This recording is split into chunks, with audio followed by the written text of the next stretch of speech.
Hello everyone, today I am going to teach you tunnel engineering. Tunnel engineering के बारे में देखेंगे कि टनल इंजीनियरिंग होता क्या है। ठीक है, तो सबसे पहले देखेंगे कि टनल इंजीनियरिंग होता क्या है। टनल इंजीनियरिंग है branch of civil engineering which deals with design, construction and maintenance of tunnel is known as tunnel engineering. Design, construction and maintenance of tunnel मतलब डिज़ाइन और कंस्ट्रक्शन और मेंटेनेंस जो है tunnel के लिए हो रहा है, इसलिए टनल इंजीनियरिंग कहेंगे। अगर यही डिज़ाइन और कंस्ट्रक्शन और मेंटेनेंस अगर ये ब्रिज के लिए होता है तो इसे ब्रिज इंजीनियरिंग कहते हैं। अभी देखेंगे कि टनल इंजीनियरिंग में हम लोग क्या क्या पढ़ेंगे। तो सबसे पहले देखेंगे कंटेंट में क्या क्या है। टनल है, उसका क्लासिफिकेशन है, सिलेक्शन ऑफ टनल अलाइनमेंट है, इन्वेस्टिगेशन ऑफ टनलिंग है, एक्सकेवेशन फॉर टनल है, शेप ऑफ टनल है, tunneling in soft rock and hard rock. अभी देखेंगे टनल में क्या क्या मतलब पढ़ने वाले हैं। देखेंगे सबसे पहले टनल क्या होता है। टनल यही चीज़ को बोलते हैं, अगर जो हम लोग खुद से अगर किसी चीज़ को, कोई पत्थर को काट के अगर रास्ता बना दें या मिट्टी को हटा के रास्ता बना दें, उसको हम टनल कहते हैं। या अगर मिट्टी को काट के हटा दें तो उसको हम ओपन कट कहते हैं।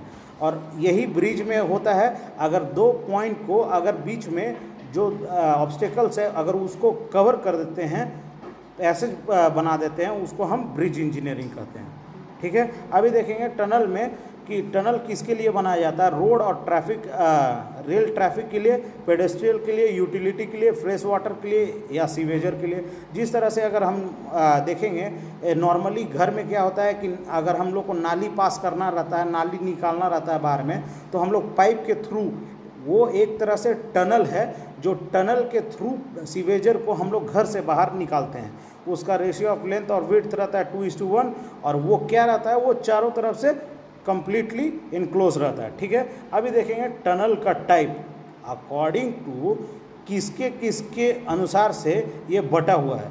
अभी है बेस्ड ऑन पर्पस, वो किस पर्पस के लिए है, चाहे वो रोड के लिए है, चाहे वो रेलवे के लिए है, चाहे यूटिलिटीज़ के लिए है।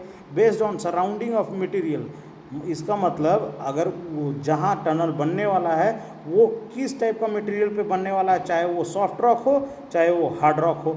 फिर उसके बाद है सबमर्ज टनल।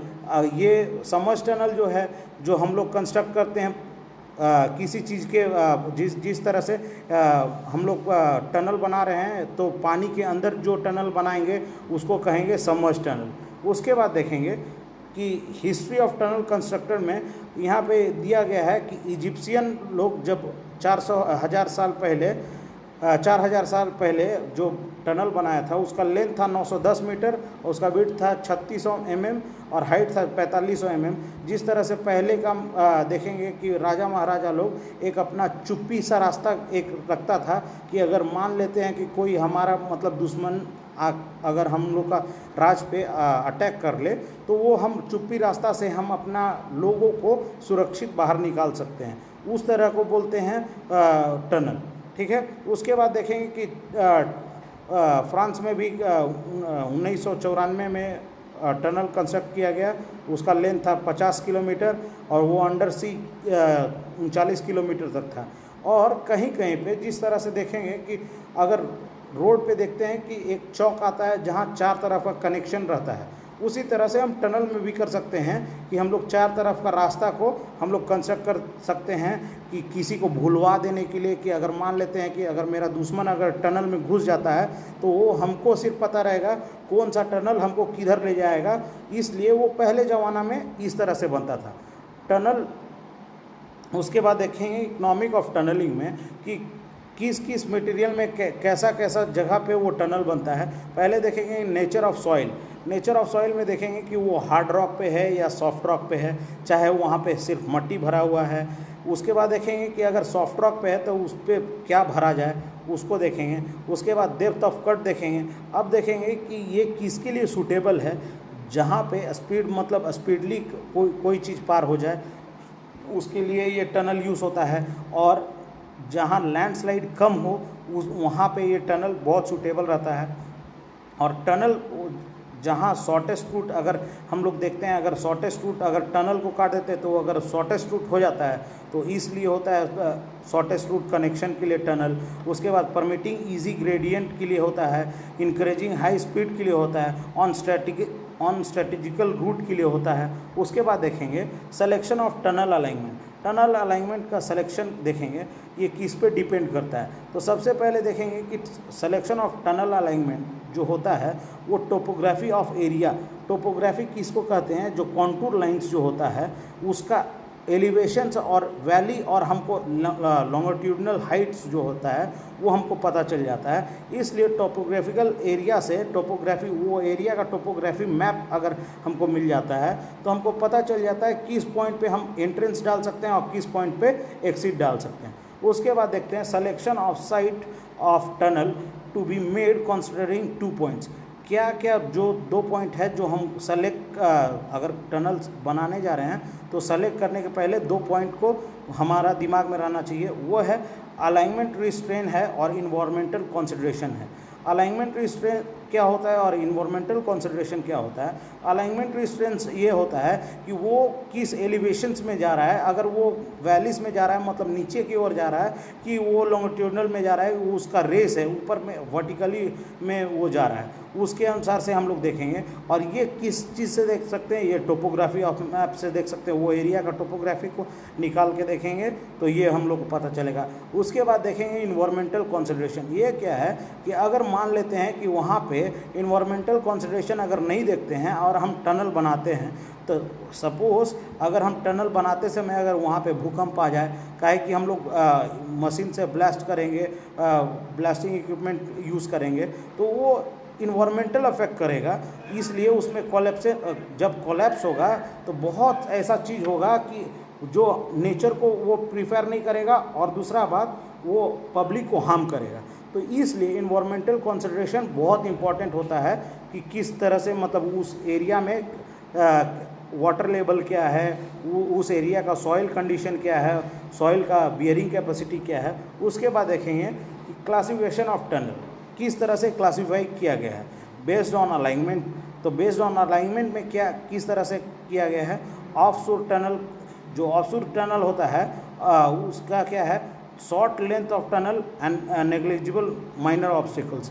जो छोटा टनल ये बनाया जाता है और छोटा मोटा जो ऑब्स्टिकल्स रहता है वो साइड में रहता है, और ये शॉर्ट रूट के लिए होता है, उसके लिए ये ऑफ प्यूर टनल बनाया जाता है। उसके बाद देखते हैं स्कैडल और बेस टनल। तो ये टनल कंस्ट्रक्ट होता है वैली में और अलोंग नेचुरल स्लोप। इसका मतलब क्या हुआ कि अगर वो वैली, उस एरिया का हमको टोपोग्राफी पता है तो हमको पता चल जाएगा कि वो अलाइनमेंट जो है उसका जो सॉइल कंडीशन है या उसका जो लैंड का कंडीशन है वो लॉन्गिट्यूडनल बेस में है या वो वैली बेस में है। अगर इसी तरह से अगर बेस टनल को देखेंगे तो वो बेस टनल क्या होता है, वैली बेस में कंस्ट्रक्ट होता है, वो नेचुरल स्लोप में। उसके बाद देखेंगे स्लोप टनल। स्लोप टनल क्या है, नाम से ही पता चलता है स्लोप टनल। तो ये स्लोप टनल जो है वो स्टीप हिली एरिया में कंस्ट्रक्ट किया जाता है। वो इकोनॉमिकल रहता है और सेफ भी रहता है क्योंकि वो स्लोप पहले से। उसके बाद देखते हैं स्पाइरल टनल। स्पाइरल टनल क्या है, जो नैरो वैली रहता है, ठीक है, और लूप्स मतलब बार बार घूमता है, उसमें अगर टनल हम लोग बनाते हैं उसको स्पाइरल टनल बोलते हैं। उसके बाद देखेंगे classification of tunnel based on purpose. अब किस पर्पस के लिए है, कॉन्वेंस टनल है, ट्रैफिक टनल है। उसके बाद based on type of material with in construction, उसमें टनल इन हार्ड रॉक में है, टनल इन सॉफ्ट रॉक, उसके बाद tunnel in water bearing soil. अब ये देखेंगे कि वो हार्ड रॉक पे है कि ये सॉफ्ट रॉक पे है और वाटर बियरिंग सॉइल है कि नहीं, वो देखेंगे।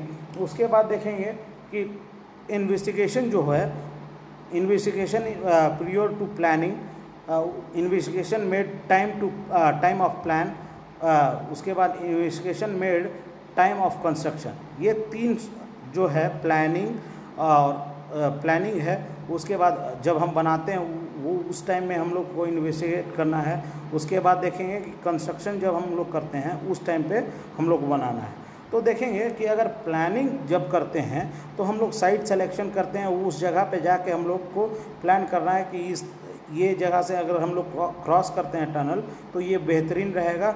और टाइम देखेंगे कि अगर हम इस साइड से कंस्ट्रक्ट करते हैं, अगर मान लीजिए कि अगर हम सिलेक्शन ऑफ टनल किए हैं तो हम लोग एक जगह पे हम लोग 4-5 जगह को देख के पॉइंट करते हैं कि यहाँ से कंस्ट्रक्ट होना चाहिए। तो वो प्लानिंग के अनुसार से देखते हैं कि टाइम टेकन किस में ज़्यादा रहेगा, उसके अनुसार से हम लोग काम करते हैं। उसके बाद इन्वेस्टिगेशन कब होना चाहिए, जब उसका कंस्ट्रक्शन होने लगे तब होना चाहिए। उसके बाद देखेंगे इन्वेस्टिगेशन परियोर टू प्लानिंग में क्या होता है। जियोलॉजिकल इन्वेस्टिगेशन होता है relation between bed rock and top soil, कि उसका बेड रॉक जो नीचे वाला सतह का जो रॉक है और उसके ऊपर में सॉइल है, उसका बेयरिंग कैपेसिटी, और जो बेड रॉक है वो कौन सा रॉक है, सॉफ्ट रॉक है कि हार्ड रॉक है। फिर उसके बाद देखते हैं कि इलेक्ट्रिकल रेसिस्टिव मेथड में पोजिशनिंग ऑफ वीक जोन है, फॉल्ट्स है, फोल्ड्स है, शियर जोन है।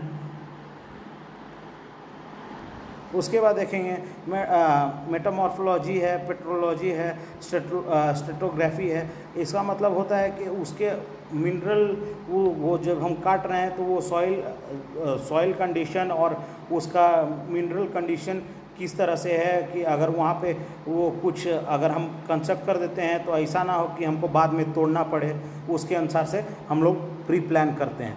उसके बाद देखते हैं कि हम लोग एट टाइम ऑफ प्लानिंग, जब हम लोग प्लानिंग करते हैं उस टाइम में देखते हैं क्या क्या करना है।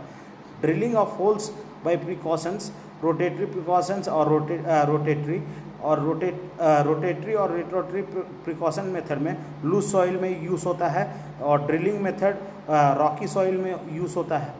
तो ये दोनों मेथड जो होता है वो लूज सॉइल के लिए है और रॉकी सॉइल के लिए। स्पेसिंग 300 से 500 मीटर तक है, उसका रेड्यूस टू 50 से 100 मीटर जियोलॉजिकल डिस्ट्रीब्यूटेड एरिया है, ठीक है। उसके बाद लेटरल स्पेसिंग देखेंगे 10 से 15 मीटर है, उसका क्लियर लेंथ ऑफ टनल है, ठीक है, 10 से 15 मीटर तक उसका जो क्लियर लेंथ है। उसके बाद डेप्थ देखेंगे 20 से 50 मीटर तक deeper than the proposal invert level of tunnel.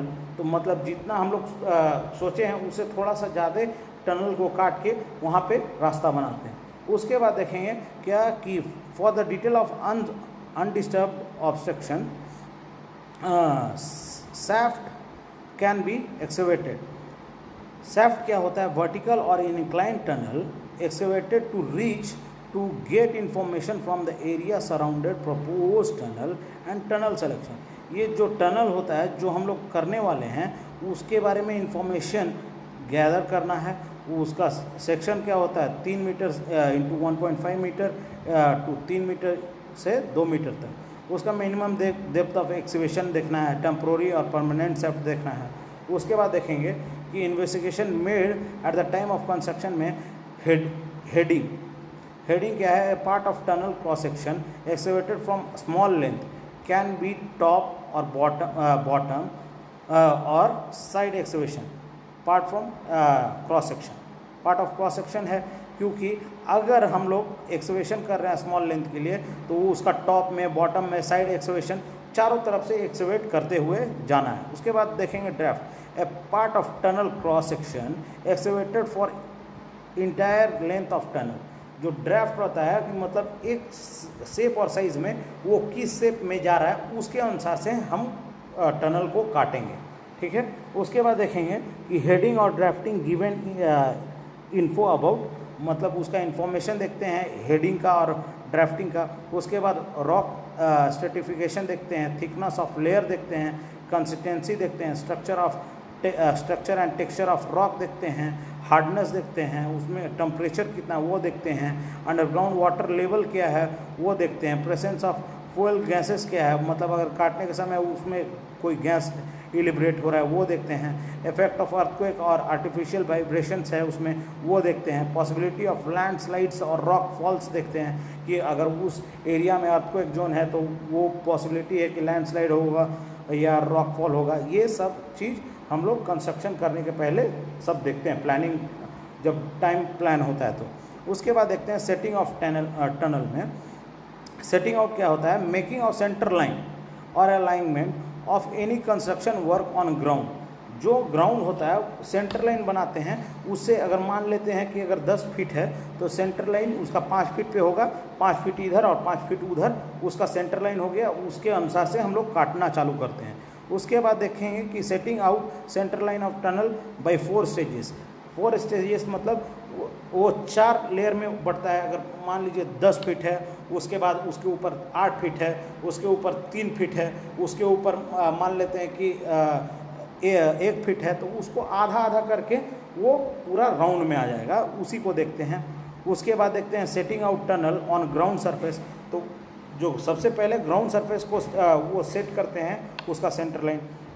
उसके बाद transferring the centre line from the surface to the underground, मतलब जो सरफेस है उसका और अंडरग्राउंड पे वो सेंटर लाइन ट्रांसफ़र करते हैं कि किस तरह से सेंटर लाइन गया है, उसके अनुसार से प्रॉपरली कटा है कि नहीं।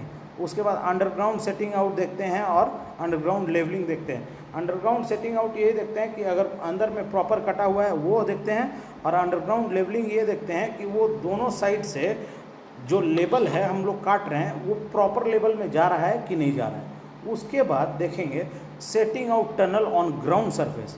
अभी जिस तरह से आपका इमेज में दिया गया है setting out tunnel on ground surface, मतलब जो हम लोग ग्राउंड सरफेस में वो टनल बना रहे हैं तो उसमें जो सेट करते हैं running and open transfers between the end of the proposal tunnel. जहाँ से वो टनल है, अगर मान लेते हैं कि कोई टनल में है तो वो टनल में कोई थियोडोलाइट के अनुसार से हम लोग उसका एलिवेशन ले लेंगे, और वहाँ पे देख रहे हैं कि इमेज में दिया गया है। उसके बाद टनल प्रपोज्ड एरिया दिया गया है, टनल अप्रोच दिया गया है, कहाँ पे हम लोग अप्रोच कर रहे हैं, उसके अनुसार से हम अगर टनल बनाते हैं तो वो सैप के अनुसार से हमको, तो अगर थियोडोलाइट के अनुसार से हमको तो उसका हाइट पता चल जाएगा लेज़र पोल पे। उसके बाद हम लोग ये जहाँ टनल अप्रोच है तो जहाँ हम खुदाई करते हैं उससे हम देखते हैं कि कौन सा हाइट पे हमको वो साइड पे निकलेगा, तो वो लेज़र पोल से हमको पता चल जाएगा। उसके बाद देखेंगे कि कर्व अलाइनमेंट, देखेंगे कि यहाँ पे जहाँ पे कर्व होता है तो वहाँ पे देखेंगे head consist of short tangent to the curve alignment and offset measure from this tangent. जो ऑफसेट होता है इस टेंजेंट से मिलता है, ठीक है। तो यहाँ पे देखेंगे कि जो हेडेस कॉन्सेट है वो जो होता है वो उसका शॉर्ट टेंजेंट है, जिस तरह से आपको इमेज में दिया गया है। जहाँ से सेंटर लाइन ऑफ टनल गया है वहाँ पे देखेंगे जो सी पॉइंट है जो हेडेड है वहाँ पे शॉर्ट टनल है, वेयर एज बी और एन है जो वहाँ पे थोड़ा बड़ा टेंजेंट मिलता है। उसके बाद देखेंगे कि transferring the centre line from the surface to the underground, surface to underground. अब सरफेस टू अंडरग्राउंड अगर मान लेते हैं किसी चीज़ का, अगर हम किसी को किसी ऑब्स्टेकल्स को काट के हम उसके अंदर घुस रहे हैं तो वो देखते हैं कि जो ग्राउंड लेवल है उससे हम स्लोप में जा रहे हैं कि उससे हम ऊपर लेवल में जा रहे हैं, एलिवेशंस में जा रहे हैं, उसके अनुसार से ही हम लोग मतलब मैसेज करते हैं। तो इसमें देखेंगे कि underground shaft interval of 500 metre along transverse line rectangular horizontal frame is set at a proposed location A and B, जो आपका इमेज में बहुत अच्छा से दिया गया है। On 2 sides of frame iron plates are fix and screw down, मतलब उसको आयरन प्लेट्स को जो है वो दोनों साइड से कस दिया जाता है। Hole are drill along A and B at X and Y axis. जो एक्स एंड वाई एक्सिस जो डिनोट किया गया है आपका इमेज में उसके अनुसार से जो वो स्टील प्लेट अटैच कर दिया जाता है, तो वहाँ से हम लोग ड्रिल करना चालू करते हैं या उसको तोड़ना चालू करते हैं और वो टनल हम लोग बनाना चालू करते हैं। उसके बाद देखेंगे on the 2 sides of the frame iron plates are fix and screw down and the holes are drill along A and B at X and Y. तो ये होल्स जो है ए एंड बी जो है वो फिक्स रहता है और एक्स और वाई एक्सेस है वहाँ पे ड्रिलिंग चालू होता है, और ड्रिलिंग जब चालू होता है तो प्लम बॉब के अनुसार से उसको हम वर्टिकल जो लेंथ होता है उसको हम चेक करते हैं। प्लम बॉब जिसको हम लोग बोलते हैं साहुल से हम लोग सेंटर लाइन जिस तरह से हम लोग चेक करते हैं कि हम लोग का वो जो अगर हम लोग काटे हैं तो वो सेंटर लाइन पे क्रॉस हो रहा है कि नहीं हो रहा है, उसको हम लोग चेक करते हैं। उसके बाद देखेंगे कि transferring of centre line from the surface to the ground. अगर जिस तरह से आपका इमेज में दिया गया है प्लम बॉब जो होता है उसको हम लोग डाल के चेक करते हैं। उसके बाद सैफ्ट जो होता है सैफ्ट उस टनल में डाल के वो देखते हैं कि वो वर्टिकल है कि नहीं है। अभी देखेंगे कि transferring centre line from the surface to the ground. अगर हम सरफेस से ग्राउंड में अगर टनल का ग्राउंड सरफेस को चेक करेंगे तो उससे हमको पता चल जाएगा कि जो टनल हम लोग खोदे हैं तो उसका एलिवेशंस क्या है, कि वो मतलब 0 डिग्री पे है कि कहीं कहीं मतलब ऊंचा हो जा रहा है, कहीं कहीं नीचा हो गया, कहीं कहीं ऊंचा हो गया। उसका सेटअप करते हुए देखेंगे तो setting up of theodolite at P, तो जिस तरह से आपको दिखाया गया है इमेज में, पी पे हम लोग थियोडोलाइट को सेट करेंगे और measuring P X and P Y and X Y, marking R S random. उसके बाद measuring the angle Y P R and X P R, Y P X and P Y X. ये सब को angle को हम लोग चारों तरफ से मेजर कर लेंगे। वाई पी एक्स क्या हो गया, वो बैंचिंग ट्रायंगल हो गया, मतलब चारों तरफ का ट्रायंगल हो गया। उसके बाद sine P Y X is equal to X P by X Y sine X P Y. तो ये फॉर्मूला सब्स्टिट्यूट करेंगे तो P Q is equal to Y P sine P Y X. तो setting of the theodolite on P and taking back side on Y, the adjacent line of collimation along P P dash. तो P P dash पे हम लोग theodolite पे हम लोग check कर लेंगे कि क्या होता है। और उसके बाद turning of telescope by the angle of P Y X so that the line of sight is brought to PP double dash, mark as PP double dash. ठीक है, वो जो PP सिंगल डैश और PP डबल डैश है वो हम लोग जो टेलीस्कोप को राउंड करेंगे तो हम लोग को 2 एंगल मिल जाएगा। उसके बाद देखेंगे measuring PQ perpendicular to PP double dash to get clear length extended up to Q।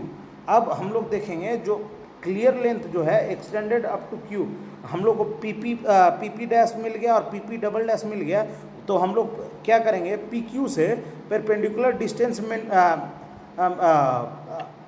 Major करने के बाद हम लोग उसका क्लियर लेंथ देखेंगे Q तक कि वो लेवल में जा रहा है कि नहीं। उसके बाद देखेंगे अंडरग्राउंड सेटिंग आउट में देखेंगे कि जो इमेज है अभी जो बता रहे थे कि जो थियोडोलाइट एट Q जो होता है, taking a back side on X and transit by 180 degree. तो ये क्या होता है कि मतलब वो ट्रैवल 180 डिग्री कर रहा है कि नहीं, मतलब एक सेम पोजीशन पे वो मार्क हो रहा है कि नहीं। तो marking 1 double dash at 10 metres from Q, मतलब एक Q पॉइंट से एक पॉइंट को 1 डबल डैश। उसके बाद changing the face and marking 1 dash, मतलब एक साइड से मार्क करते हैं 1 डबल डैश, फिर वहाँ से उल्टा साइड में नाप के 1 डैश मारते हैं।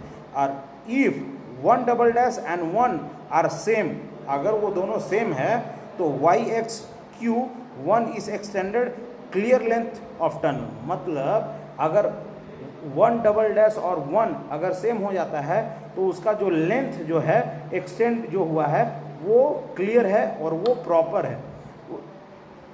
उसके बाद देखेंगे mid of 1 double dash and 1 is extended clear length of tunnel. तो एसिसेंटल जो होता है, जो लेंथ क्लियर लेंथ है, अगर उसको एक्सटेंड कर रहे हैं और वो दोनों 1 डबल डैश और 1 अगर सेम हो जाता है तो हम लोग अपना जो टनल का लेंथ है उसको हम बढ़ा सकते हैं। उसके बाद देखेंगे अंडरग्राउंड लेवलिंग। अंडरग्राउंड लेवलिंग में क्या होता है कि अगर हम किसी चीज़ को मतलब काट के अंदर, जिस तरह से हम लोग टनल को काट के अंदर जा रहे हैं तो उसका अंडरग्राउंड में हमको लेवल लेना बहुत ज़रूरी है, क्योंकि जो हम लोग का आउटर सरफेस में जो लेवल लिए हैं और अंडरग्राउंड सरफेस में जब हम आ गए हैं तो उसका लेवल के अनुसार से हम किस तरह से जा रहे हैं कि हम प्रॉपर पोजीशन में या डायरेक्शन में जा रहे हैं कि नहीं, उसका एलिवेशन में प्रॉपर जा रहे हैं कि नहीं, इसके लिए अंडरग्राउंड लेवलिंग जरूरी होता है। तो इसमें देखें अंडरग्राउंड लेवलिंग में क्या होता है, reducing level of X Y are founded, मतलब दोनों एक्स पोजीशन का और वाई पोजीशन का फाउंड करते हैं, मतलब पता करते हैं, और प्लम्ब ऑफ सस्पेंड करते हैं X and Y to touch the marking point X and Y inverted level of tunnel.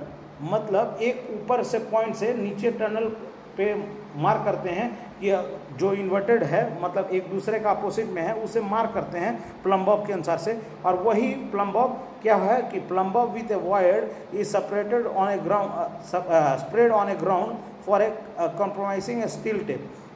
अब वो स्टील टेप से नापते हैं कि उसका एलिवेशन किस तरह से, मतलब लेवल किस तरह से।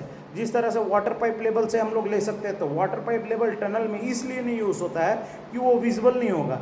तो अगर विजिबल करने के लिए हमको लाइटिंग चाहिए, लेकिन प्लम बॉब जो है विजिबल मटेरियल रहता है, इसलिए वो मतलब सैफ्ट से हम लोग प्लम बॉब को वो टनल के नीचे हम लोग डालेंगे और टनल का जो ग्राउंड सरफेस है उसका प्लम बॉब को मार्क करेंगे, उतना ही लेवल पे आगे ट्रांसफ़र करके ग्राउंड से वो प्लम बॉब को नापेंगे। वो डिस्टेंस को देखेंगे। अगर मान लेते हैं कि पहला में पॉइंट 1 पे अगर 3 फीट आया है, अगर पॉइंट 1 डैश पे अगर 3 फीट ही आ रहा है, तो वो हम लोग का लेवल जो है वो प्रॉपर है। From RL of X subtract 8 metre to get RL of the point X on inverted. तो वो बोल रहा है वो उसी तरह से हम जिस तरह से हम 3 फीट लिए हैं, यहाँ पे 8 मीटर लिया गया है कि 8 मीटर उस पर माइनस करेंगे। Taking the level of BM मतलब बेंच मार्क लेते हैं। Level is perform underground. जो लेवल होता है वो अंडरग्राउंड में परफॉर्म होता है और वो लेवल को लेते हुए हम लोग आगे बढ़ेंगे। उसके बाद देखेंगे एक्सकवेशन। एक्सकवेशन किस तरह से हम लोग उसको काटते हैं। Drilling of holes. एक्सकवेशन का मतलब ये होता है हम लोग किस तरह से वहाँ का मट्टी को हटाते हैं या पत्थर को हटाते हैं, वो देखेंगे। तो पहला है ड्रिलिंग ऑफ होल्स। तो ड्रिलिंग ऑफ होल्स में क्या है, प्रिकॉशंस ड्रिलिंग है। तो उसमें क्या क्या कौन कौन सा मतलब इंस्ट्रूमेंट यूज़ होता है। जैक हैमर यूज़ होता है, ट्राइपॉड यूज़ होता है, ड्राफ्टर यूज़ होता है, क्रेम यूज़ होता है। उसके बाद देखेंगे एडहेसिव ड्रिल में सूट यूज़ होता है और डायमंड।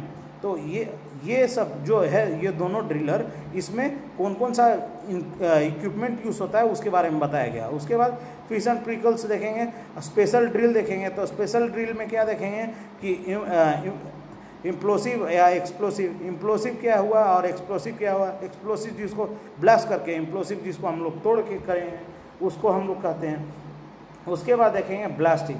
तो ये ब्लास्टिंग में बहुत डिफरेंट टाइप का ब्लास्टिंग होता है। टाइप ऑफ ब्लास्टिंग में देख लेंगे, स्ट्रेट डायनामाइट ब्लास्ट होता है, अमोनिया डायनामाइट होता है, अमोनिया जेलेटिन होता है, सेमी जेलेटिन होता है, ब्लास्टिंग एजेंट होता है, सलरी और वाटर जेट होता है। तो इस तरह से हम लोग करेंगे। इस तरह से जो मटेरियल है हम लोग टनल में फिक्स करके हम लोग ब्लास्ट कर सकते हैं अकॉर्डिंग टू देयर पर्पस।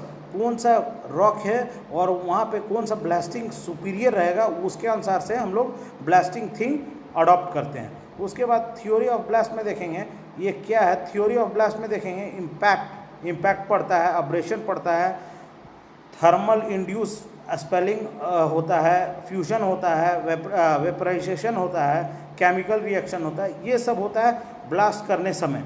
तो ये सब चीज़ को देखते हुए कि इसमें अगर टाइप ऑफ एक्सप्लोसिव अगर मान लेते हैं कि डायनामाइट यूज़ कर रहे हैं तो ये सब रीज़न हो सकता है। चाहे अमोनिया डायनामाइट यूज़ कर रहे हैं तो ये सब रीज़न केमिकल रिएक्शन हो सकता है। अगर अमोनिया जेलेटिन यूज़ कर रहे हैं तो उसमें भी केमिकल रिएक्शन और फ्यूज़न हो सकता है। सेमी जेलेटिन तो उसमें फ्यूज़न और वेपरेशन हो सकता है। उसके बाद ब्लास्टिंग एजेंट जो यूज़ करते हैं, अगर मान लें एडमिक्सचर कुछ यूज़ करते हैं तो उसमें से केमिकल रिएक्शन निकल सकता है। नहीं तो अगर वाटर फोर्स से, अगर सॉफ्ट रॉक है तो वाटर का फोर्स से अगर काटते हैं तो उससे मतलब लैंडस्लाइड हो सकता है या कुछ वो एरिया डैमेज हो सकता है। इसके अनुसार से हम लोग ब्लास्टिंग देखते हैं। उसके बाद देखेंगे shape of tunnel. Shape of tunnel में देखेंगे resisting pressure extracted bye unsupported wall of tunnel excavation. तो ये क्या है कि अगर कोई टनल को बना रहे हैं तो वो रेसिस्ट करता है प्रेशर को, चाहे अगर वॉल नहीं बना हुआ है और टनल बनाए हैं तो वो रेसिस्ट करता है। तो वो उसके बारे में बताया गया है। उसके बाद बताया गया है कि designing to be done in such a way that it suits the site condition and functional requirement. अगर हम डिज़ाइन कर रहे हैं तो वो साइट कंडीशन को सूट करना चाहिए। और फंक्शनल रिक्वायरमेंट, अगर फंक्शनल रिक्वायरमेंट में क्या हो गया, हमको कोई भी इंस्ट्रूमेंट का ज़रूरत हो या कोई भी मटेरियल का ज़रूरत हो, वो हमको प्रॉपर टाइम टू टाइम अगर मिल जाता है तो उसके बारे में हम लोग अगर विस्तार रूप से देखेंगे तो अगर टाइम मिल जाता है तो वो अच्छा है और वो टाइम टेकिंग नहीं रहेगा और हमको कम कॉस्ट में वो जल्दी हो जाएगा। क्योंकि हमको जो भी फंक्शनल रिक्वायरमेंट रहता है वो हमको नॉर्मली लोकल एरिया से मिल जाता है जहां हम टनल बना रहे हैं, तो ये साइट कंडीशन को सूट करता है और फंक्शनल रिक्वायरमेंट जो है वो हमको फुलफिल होता है। उसके बाद देखेंगे कि शेप ऑफ टनल में डी और सेगमेंटल रूफ सेक्शन है। डी और सेगमेंटल रूफ सेक्शन में क्या है, सूटेबल फॉर ए सबवे और navigation tunnel, additional floor space and flat flooring for moving equipments. इस तरह से डी सेक्शन और डी सेक्शन का टनल बनाया जाता है जिस तरह से आपका इमेज में दिया गया है। उसका स्लोप क्या है 1:24। तो 1:24 जो दिया गया है उसका स्लोप है। तो इस तरह से हम लोग डी सेक्शन का मतलब टनल को कंस्ट्रक्ट करते हैं जो सबवे के लिए प्रॉपर हो सकता है, नेविगेशन टनल के लिए यूज़ हो सकता है। अगर एडिशनल फ्लोर अगर उस पर कर दें, फ्लोरिंग कर दें, तो कोई इक्विपमेंट को हम लोग इस साइड से उस साइड ले जा सकते हैं।